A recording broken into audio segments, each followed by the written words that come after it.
कोल्हापुरातील गरीब कुटुंबियांना तांदूळ, कांदा, गहू, बटाटा तसंच शालेय मुलांना शैक्षणिक साहित्याचं वाटप होणार आहे।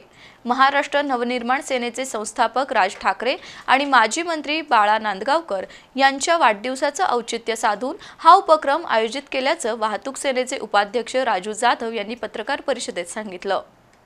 मनसेचे संस्थापक राज ठाकरे आणि माजी मंत्री बाळा नांदगावकर यांच्या वाढदिवसाचं औचित्य साधून दरवर्षी सामाजिक उपक्रमांचं आयोजन केलं जातं। यंदा कोल्हापुरातील छत्रपती शिवाजी महाराज चौकात विशेष उपक्रमाचं आयोजन केलंय। सुमारे 2000 गोरगरीब कुटुंबियांना जीवनावश्यक अन्नधान्य आणि शैक्षणिक साहित्याचं वाटप केलं जाईल, असं राजू जाधव यांनी पत्रकार परिषदेत सांगितलं। तांदूळ, कांदा, गहू, बटाटा असा जीवनावश्यक शिधा आणि मुलांना शैक्षणिक साहित्य देऊन त्यांच्या आयुष्यात आनंद फुलवण्याचा प्रयत्न आहे, असं जाधव यांनी सांगितलं। यावेळी अतुल भालकर, अण्णा तिळवे, परशुराम चव्हाण, राज मकानदार, अशोक साळोखे, संतोष राठोड, रामा देशवंत, दिलीप कांबळे उपस्थित होते।